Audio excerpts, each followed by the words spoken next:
Olá, muito boa noite para você de casa. O nosso Conexão ND de hoje vai falar de um assunto muito especial, porque mexe com muita gente, hein? E mexe principalmente com um mercado gigante aqui no Brasil. Até mesmo os adolescentes estão procurando aí muito por essa especialidade da medicina, que é a cirurgia plástica. Exatamente. O Brasil, aliás, é o que mais realiza cirurgias plásticas no mundo, hein? Agora, dentro desse mercado, né, que não para de crescer nunca, o que as pessoas mais procuram? O que elas têm mais procurado fazer desse tipo de cirurgia no corpo? Quais são as cirurgias plásticas, por exemplo, que mais agradam, aquelas que menos são procuradas ou que ainda não têm, né, muitos profissionais aí para poder oferecer? E o custo também dessas cirurgias, ainda, será que são muito altos ou estão ficando mais acessíveis para a população, hein? Então nós vamos fazer hoje um retrato da cirurgia plástica no nosso estado e também, claro, no Brasil e no mundo, com o nosso convidado de hoje, que é o cirurgião plástico, Dr. Felipe Bittencourt. Tudo bem, Felipe? Tudo ótimo. Muito obrigado pela sua participação aqui, por ter aceitado o nosso convite.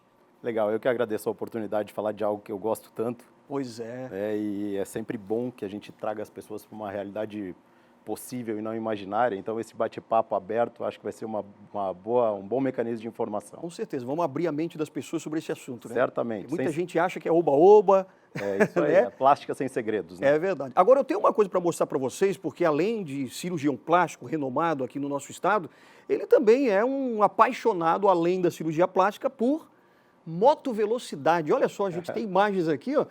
Olha só, a gente tem a imagem sua, por exemplo, de médico, né? Lá, operando bisturi, aquela coisa toda, e de repente você é um apaixonado também por motovelocidade. Onde é que veio essa? Como é que você consegue conciliar essas duas coisas, hein? Cara, a gente precisa de uma válvula de escape do trabalho que a gente tem. Às vezes é uma boa forma de extravasar a energia que você acumula no seu trabalho é tendo algum esporte.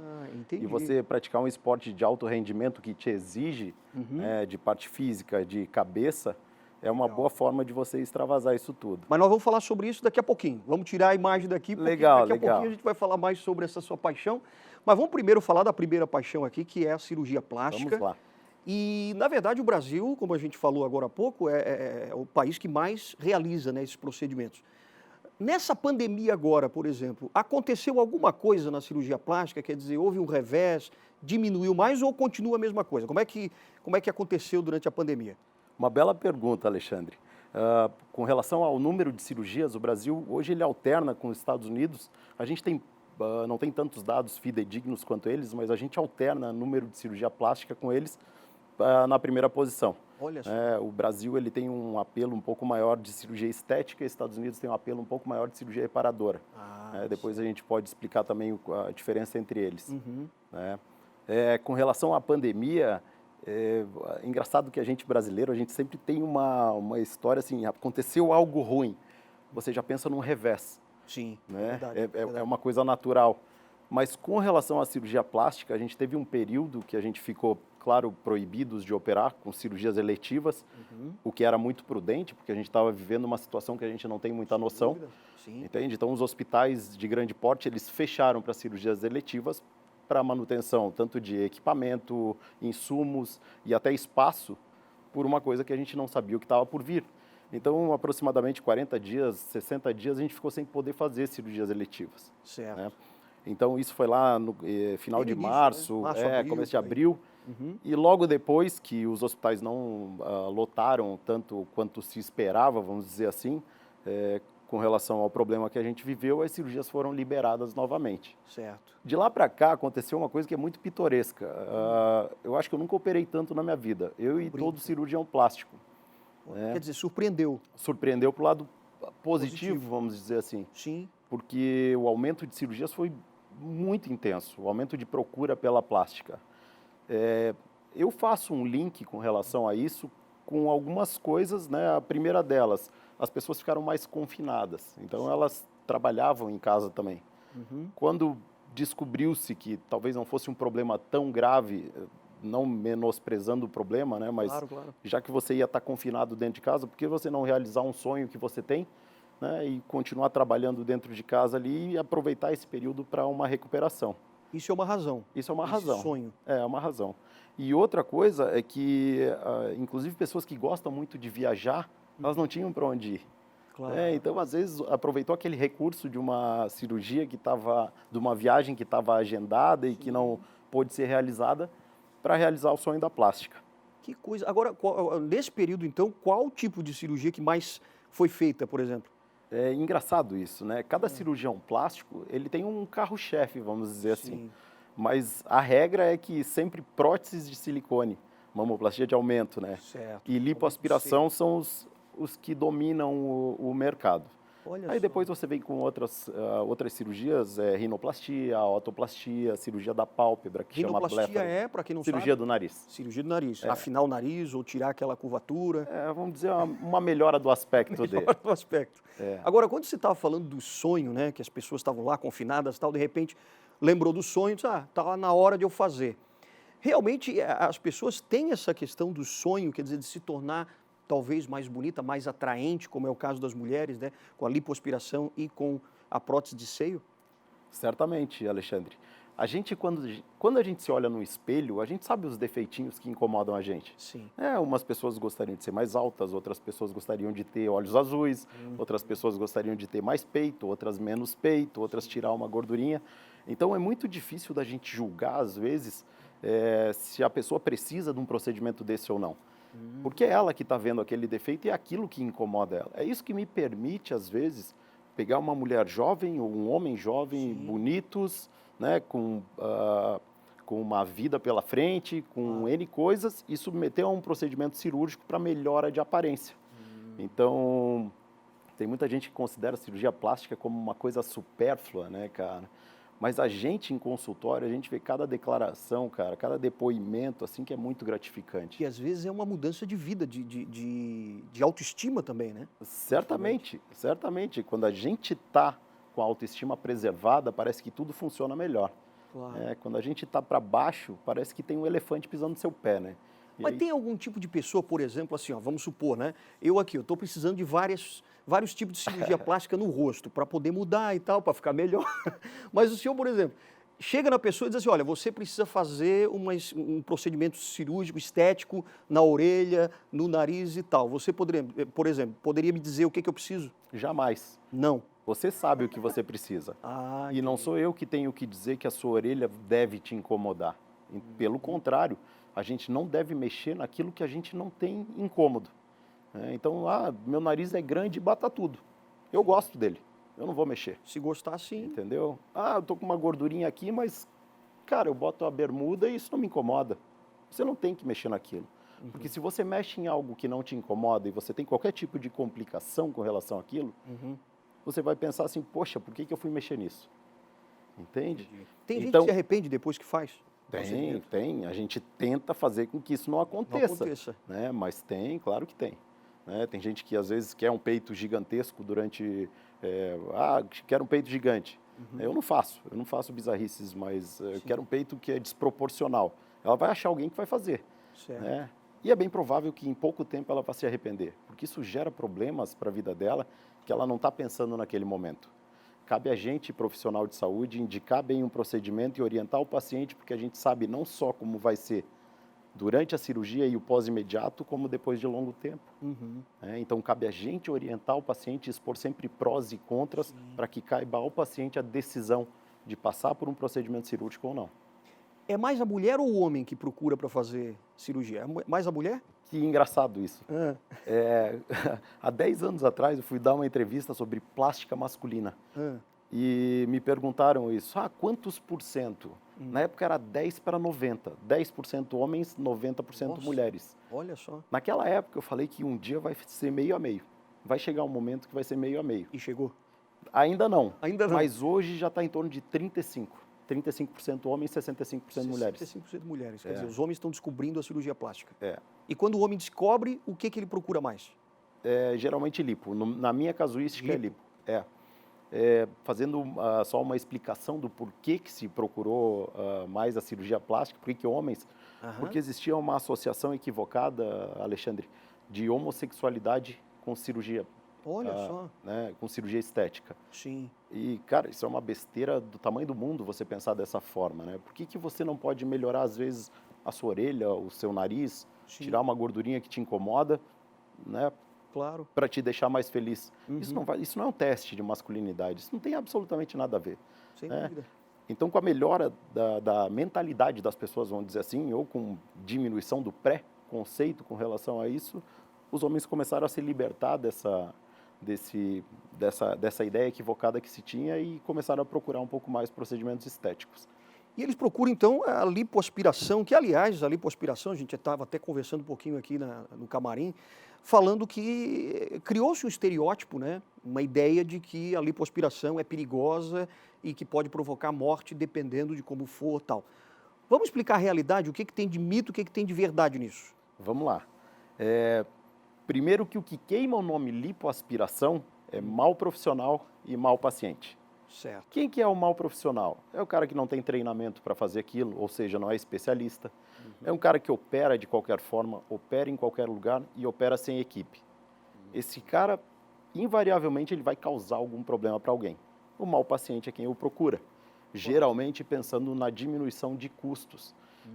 Quando a gente fala de durabilidade de um sapato, talvez isso não influencie tanto. Quando a gente fala de resultado para a sua vida, é uma coisa que pode ser um pouco mais importante do que isso. Então, claro que a gente não tem que rasgar dinheiro, claro que a gente não tem que ser extorquido, claro que a gente não tem que a gente tem que pensar no que a gente investe, quanto a gente vai investir, Sim. né? Mas isso tem que ser pesado, porque a parte primordial de uma cirurgia plástica é segurança, não é resultado. Não adianta nada morrer de barriguinha bonita. Né? Então, para que a gente tenha segurança, a gente precisa se cercar de uma situação, né, que te possibilite fazer um procedimento com riscos calculados. Claro. A gente voa de avião com riscos calculados. Sem dúvida. Eu corro de moto com riscos calculados. Exato, também. Entende? Então, quando a gente faz uma cirurgia, esses riscos têm que ser calculados. Então quer dizer que a pessoa ela precisa procurar sempre uma clínica ou um hospital, tem que ser feito num ambiente hospitalar mesmo. Hoje, Alexandre, existe uma fuga muito grande de estruturas de hospitais ou clínicas que não têm uma estrutura completa de suporte. Então, existe uma fuga desses centros pequenos para hospitais de grande porte. Né? Quando a gente pensa em segurança, a gente pensa não só do momento da cirurgia, mas do suporte daquilo que eu posso precisar. Se você tiver uma complicação numa lipoaspiração, eu tenho que saber que ali na porta do lado eu tenho toda a estrutura para te tratar. Para atender na hora. Se eu tiver que te transportar de um lugar para outro, eu já estou te colocando num risco muito acima do aceitável. E quando isso acontece, a gente sabe que às vezes o desfecho pode não ser o positivo. Tá aí a dica, né? E principalmente o alerta para as pessoas que procuram, que querem fazer uma lipoaspiração, mas tem que fazer realmente do jeito certo, né? Exato. Ser um paciente consciente daquilo que vai fazer. Certamente. Maravilha. Agora, também eu tenho uma informação aqui que eu peguei, que saiu até agora em 2019, essa pesquisa, dizendo que os adolescentes, que o número de adolescentes que procura fazer uma cirurgia plástica, seja ela qual for, aumentou mais de 140% nos últimos 10 anos. E são adolescentes entre 13 e 18 anos de idade. Você tem percebido isso na prática? Tenho. A procura por consultório em consultas, ela cresceu de forma absurda, cara, nesses últimos tempos. É mesmo? O que aconteceu, né? Por que deu esse boom? Eu tenho algumas teorias próprias. Né? Primeiro que hoje, com o advento de mídia social, Alexandre, a gente vive muito a vida dos outros. É verdade. E as pessoas são sempre 100% felizes, 100% ricas, elas não têm problema nenhum, elas estão sempre no shape, né? Você não quer saber se foi tratada aquela foto, se não foi, se o peito foi aumentado via Photoshop ou outro programa de fotos que se usa. Né? Então, às vezes, essa busca por algo que não é verdadeiro fez com que isso acontecesse. Né? E o que eu sempre falo é que a gente tem uma responsabilidade gigantesca com esse tipo de situação. Né? Antes de ser cirurgião plástico, a gente é médico. Sim. Então, tudo tem que ser pesado, prós e contras. Outro dia, só para te contar a situação pitoresca, teve uma mulher que levou a filha de 14 anos, porque ela queria dar de presente para a filha de 14 anos uma prótese de silicone. Olha só, presente. Então assim, é estranho isso, né? A gente não está aqui para julgar ninguém, nem a forma como as pessoas pensam. Mas quando você se coloca do outro lado, você pensa assim, poxa, é uma criança. Sim, 14 anos, né? Que vai ter, assim, ela não formou a mama ainda. Né? Ela pode ter repercussões muito negativas por causa disso. Vai existir um apelo sexual numa criança de 14 anos. Claro. Entende? Então, não, isso não pode ser dessa forma. Eu delicadamente sugeri que as duas precisavam de um psiquiatra e de um psicólogo. Sério, você fez isso? Sim, e assim, elas saíram cuspindo Eu marimbondo. imagino. É, mas, Meu mas Deus. cabe a mim, eu saí com a consciência Mas é tranquila. uma situação constrangedora até. Exato, que devia ser para ela, Claro. não para mim. Exato, Não é? exatamente. Então, quando a gente é colocado em choque numa situação dessa, a gente é obrigado a falar o que a gente pensa. Claro, Né? você se Não- posicionou naquela hora, Não como pessoa, mas como médico. como profissional, Né? Eu, sem dúvida. como médico, como cirurgião plástico, não posso pegar uma criança de 14 anos, botar numa mesa cirúrgica para botar uma prótese de Não mama. tem sentido. Muitas vezes pode ser até o adolescente que fica lá sempre, né, vendo, diz, olha, mãe, as minhas amigas estão muito bonitas, já formaram o corpo e tal, e eu ainda não. Exato. E aí, o que que eu faço tal? Aí a mãe, para agradar, diz, vou te dar um presente. Vou te Exato. dar prótese de silicone. Provavelmente deve ter sido isso. Isso não é uma forma de julgar as pessoas nem o pensamento delas, Claro, como eu já sem falei. dúvida. Sim. Né? Mas é uma situação que não pode acontecer. Não pode. Que bom senso, né? É o bom senso que tem que existir nessa hora. Existem outros tipos também, para a gente avançar aqui no assunto. Tem um tipo que eu vi que é chamado assim, eu acho que às vezes as pessoas até nem sabem qual é o nome. Blefaroplastia. Blefaroplastia, que é facial das pálpebras, aquela famosa para a gente tirar a gordura. É isso? A blefaroplastia é a cirurgia das pálpebras. Das pálpebras. É. E tem sido muito procurada também? É muito, porque isso é uma coisa interessante também. Cirurgia da pálpebra, a gente que lida com imagem, mais cedo ou mais tarde a gente vai precisar também. Vai ter. Entendeu? Por quê? Porque ela é mais reparadora do que estética. Ah, Claro que existem as cirurgias, toda cirurgia que a gente faz tem cunho estético, né? A gente quer que fique melhor. Sem Mas no dúvida. caso da pálpebra, ela é mais reparadora que estética. Com o passar do tempo, principalmente a nossa pálpebra superior, ela começa a Ela descer começa a cair, né? e vai chegar uma hora que ela pode alterar o teu campo de visão. Olha. Entende? Então isso é um dos indícios de você, quando você olha e vê aquela pálpebra debruçada em cima dos cílios, Uhum. você deveria pensar numa cirurgia dessa porque ela vai melhorar muito a tua qualidade de vida. Olha. Às vezes até uma cefaleia, por você ficar forçando a musculatura para poder abrir o olho, musculatura acessória, Sim. né, pode melhorar com esse tipo de cirurgia. E as bolsas que ficam aqui embaixo do olho também, é nesse tipo de cirurgia também? É nesse tipo de cirurgia. Essa bolsinha que a gente tem, que as pessoas batem o olho na gente, às vezes diz, você está cansado, você não dormiu. Olheiras, né? Chega uma hora que isso começa a incomodar, né? Porque verdade. eu não estou cansado, eu dormi bem, mas eu tô com a bolsa ali. Né? Essas bolsinhas, elas são o coxinho do olho da gente, são os amortecedores. Ah, Quando a gente caminha e o olho da gente não treme, é porque a gente tem esses amortecedores ali. O que acontece é que, com o passar do tempo, a própria fragilidade da musculatura que envolve o olho da gente, ela começa a aparecer e essas bolsinhas, elas causam uma herniação pela própria musculatura. O que a gente faz não é extirpar 100% da bolsa, é remover parte delas que está para fora. Por Quer isso dizer que que é melhora algo tanto a parte estética. é algo natural então, conforme a gente vai envelhecendo, claro, a gente vai fazendo mais esse movimento e vai criando essa bolsinha. Não só mais esse movimento, mas a musculatura, os músculos da gente, eles começam a ficar com menos tônus. E aí a gente acaba tendo a herniação dessas bolsinhas, elas se prolapsam pela musculatura e a gente consegue visualizar isso na pele. Olha só, coisas assim que a gente não imagina, né? Agora tem um outro tipo também que as pessoas falam muito desse procedimento aqui, que é o tal do lifting. O lifting, ele é apenas também, ele é mais reparador também ou realmente é para tirar aquele excesso de pele? Como é que é? Como eu te falei, qualquer cirurgia que a gente tem, tanto reparadora quanto estética, no final ela é uma cirurgia reparadora. Sim. Porque ela vai te devolver uma aparência mais graciosa. Certo. O lifting de face, ou ritidoplastia, ou cirurgia de rejuvenescimento de face, é uma cirurgia que você usa com o intuito de devolver a aparência anterior da pessoa. Essa é uma das cirurgias que eu mais faço, Alexandre. Ah, é? É.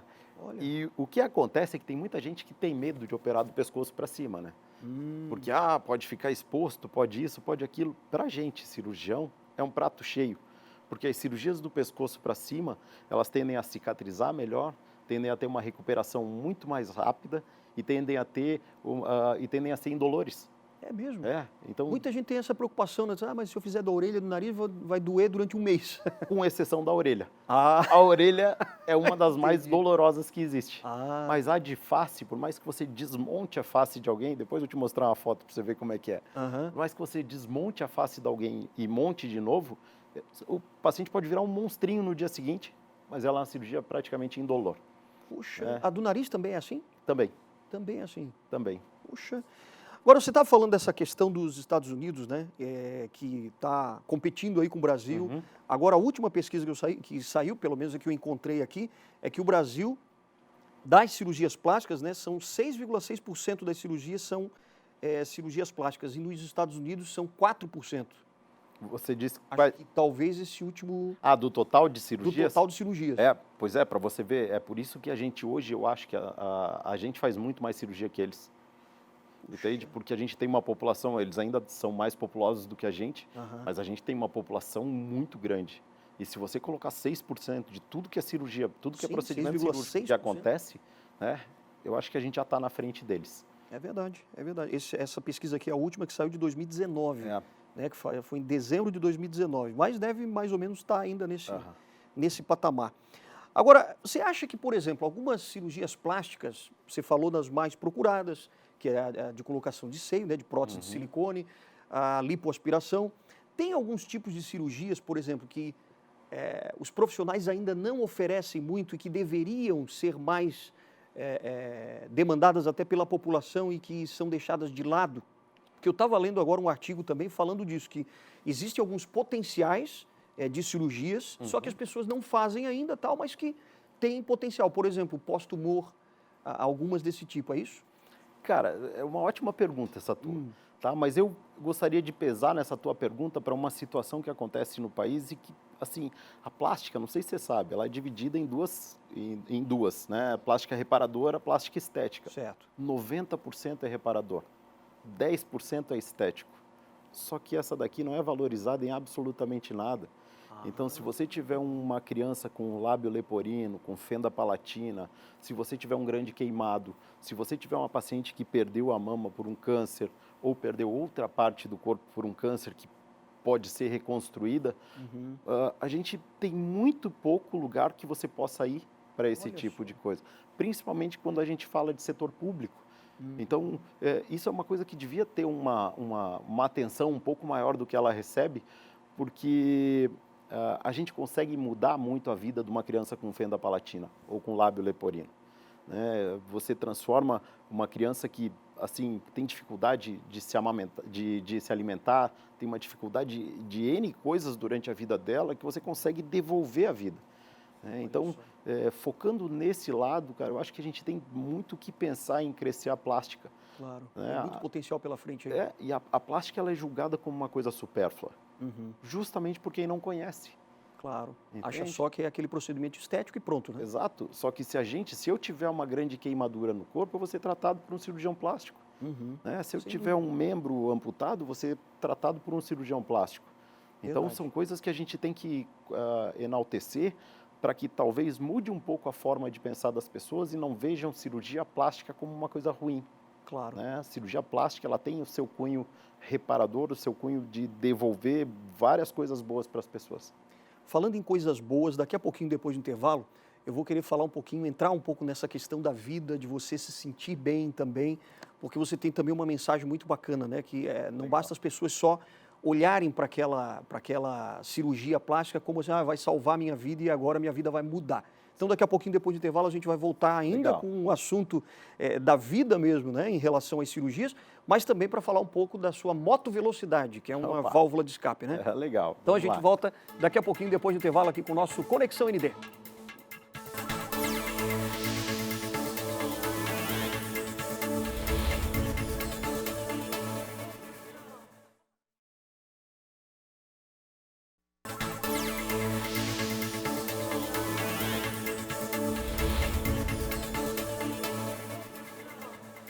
Já de volta aqui com o nosso Conexão ND de hoje, falando sobre cirurgias plásticas. Você que tem o sonho aí, por exemplo, né, de fazer uma cirurgia na face ou mesmo no corpo, uma lipoaspiração.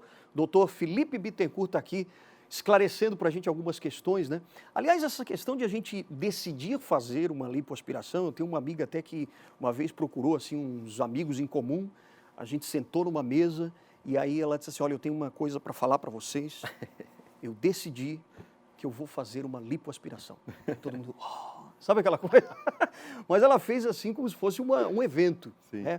Porque para ela realmente foi algo muito, talvez até doloroso, né? de Claro. perguntar, de dizer que, olha, eu vou realmente passar por um procedimento desse e tal, que é uma cirurgia complicada, etc, etc, porque realmente ela tinha o peso dela estava muito acima do normal e ela achava que era isso que tinha que fazer.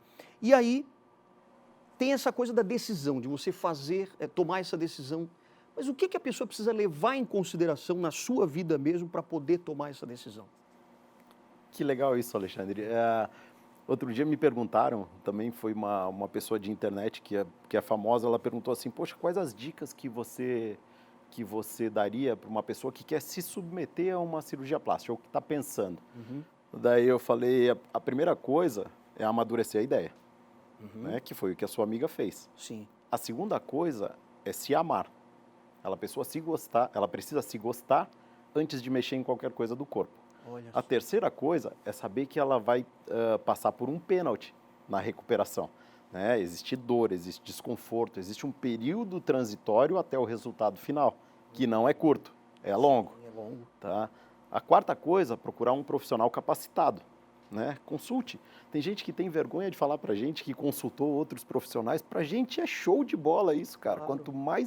Quanto mais conhecimento ela tiver daquilo, melhor para os dois, né? Então, isso é importantíssimo, né? E por último, o que eu falei para ela foi assim, ó, tem que lembrar que cirurgia plástica não vai trazer marido de volta, namorado de volta, a grana que perdeu em tal lugar, né? Então, são coisas que às vezes se depositam num resultado cirúrgico e a pessoa se frustra por causa disso. Claro. E grande parte dos litígios em cirurgia plástica, Alexandre, acontecem justamente por uma falta de ligação entre a possibilidade real e a imaginária. Olha só. Então, assim, existe uma situação que você, consigo tirar isso aqui? Consegue. Ah, minha barriga vai ficar quadriculada? Não vai. Entendeu? Então, são coisas que, às vezes, até por uma fuga de realidade, Sim, sim. né, as pessoas se frustram com aquele resultado. E tem pessoas que quando você esclarece essas dúvidas, por exemplo, você, olha, não vai te trazer marido de volta, namorado de volta, a pessoa às vezes desiste da ideia? Muito, É mesmo? muito. E eu sou um dos profissionais que peso contra. Olha Eu pergunto, como é que está a sua vida? Tá, me separei ontem. Você não pode fazer plástica agora. Você tem que se cuidar, você tem que melhorar a sua cabeça, você tem que amadurecer a ideia antes de fazer um procedimento. E se amar principalmente, porque muitas vezes as pessoas colocam no outro, né, a expectativa de ser mais atraente ou de ser mais, de ter essa reciprocidade do amor, né? Perfeito, isso é fundamental. Isso é fundamental para você se gostar, tanto pré quanto pós-operatório, é a mesma coisa. Entende? Vai melhorar? Vai. O teu aspecto vai melhorar? Vai. Então, a tendência é que você melhore a tua autoestima. Só que se você não se gosta e você está depositando isso tudo, toda a sua melhora da cabeça num procedimento cirúrgico, você vai se frustrar. É bem provável que se frustre. Quando você fala hoje que 90% são realmente cirurgias reparadoras, 10% são procedimentos estéticos, né? Que a pessoa realmente busca para melhorar a sua estética. Nisso daqui, como é que você compara, por exemplo, essas pessoas? Claro, as que precisam de uma cirurgia reparadora, elas estão por necessidade, né? Porque Geralmente tiveram sim. algum acidente, alguma coisa tal. Esses outros 10%, mas é como você estava dizendo, né? A gente não leva em conta que uma cirurgia plástica também é essa reparadora, que muitas vezes tem um volume muito maior, né? Em relação a essas, por exemplo, essas pessoas que fazem, como é que você classificaria essa procura, essa busca por cirurgias plásticas dentro de um ambiente, de uma sociedade que nos cobra tanto também pela questão da aparência? Porque muitas vezes você tem até uma cicatriz de alguma coisa, você diz, deixei de lado essa cicatriz. Mas às vezes as pessoas também se incomodam e a pessoa acaba se incomodando por aquilo, por ter uma aparência um pouco diferente, digamos assim. O que você pensa em relação a isso? Alexandre, existe uma ligação muito grande nos dias de hoje entre sucesso e boa aparência. Né? Isso, cara, você não quer sentar aqui com uma camisa rasgada, com a barba mal feita, com o cabelo descabelado, provavelmente teu chefe vai te botar para fora, né? Então, existe um apelo principalmente. Pois então, existe um apelo muito grande para que você melhore a sua aparência, porque isso sim impacta na tua vida, tanto pessoal quanto profissional. Né?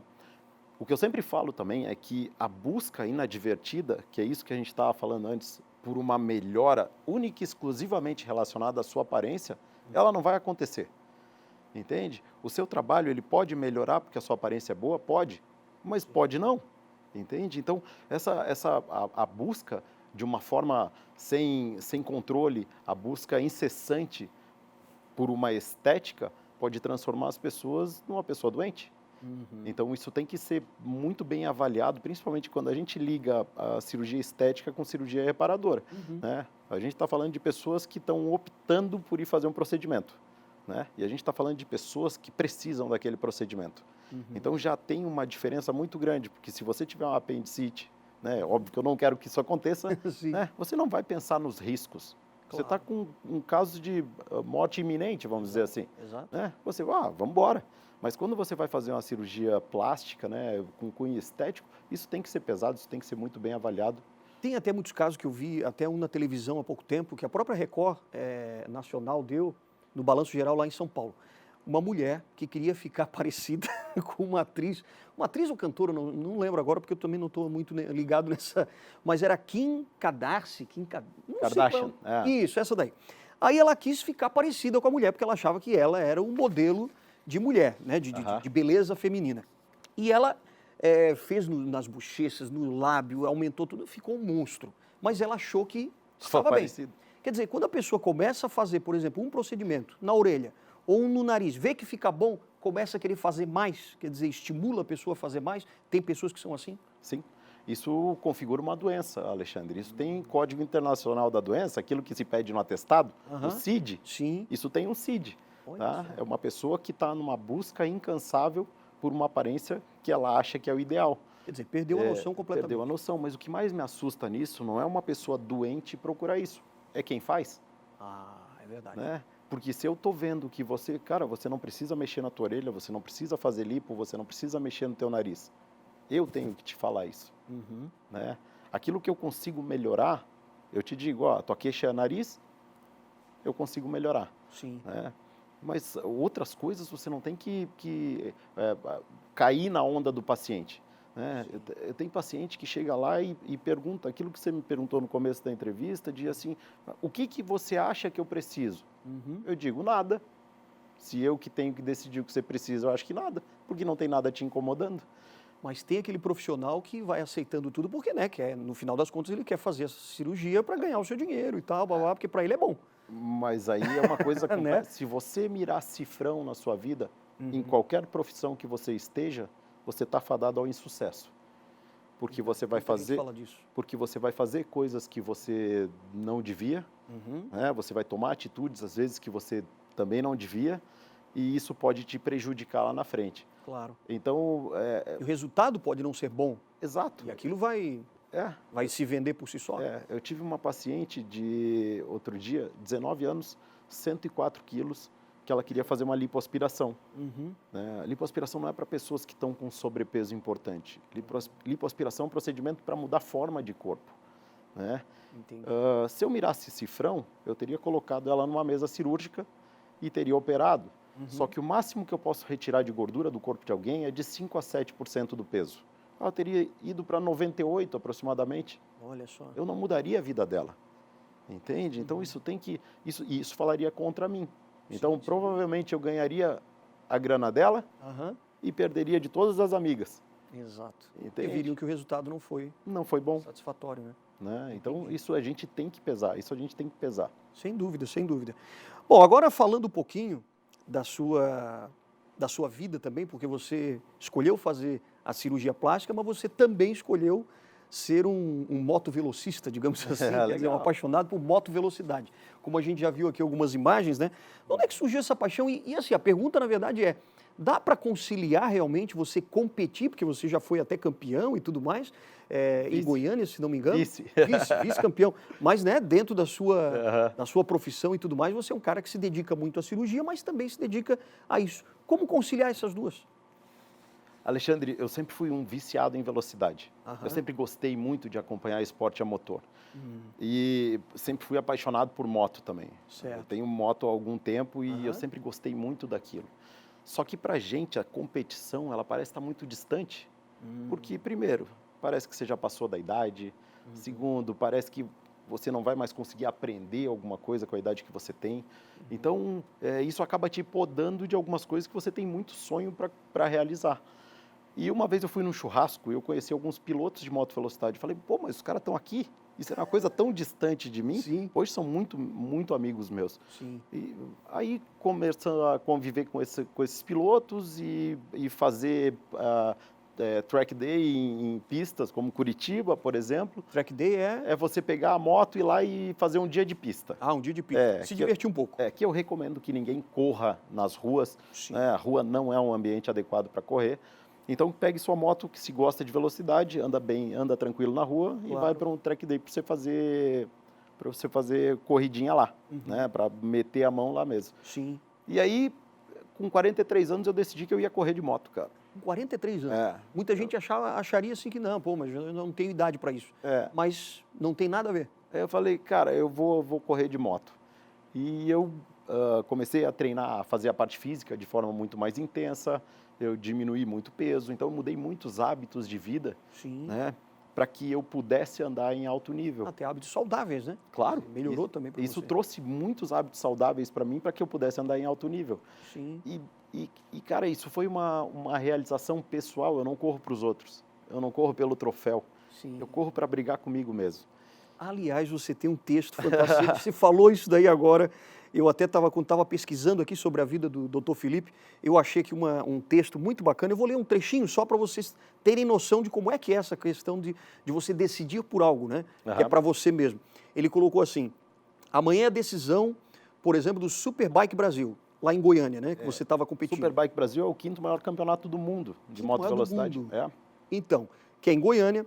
Estamos ainda com possibilidades remotas, você falou, com chance de título na Superbike estreante, né, você colocou. Minha batalha é comigo mesmo. É a minha superação, o transpor dos limites, vencer os medos e mostrar para muita gente que nossa barreira não é a idade, como você estava comentando.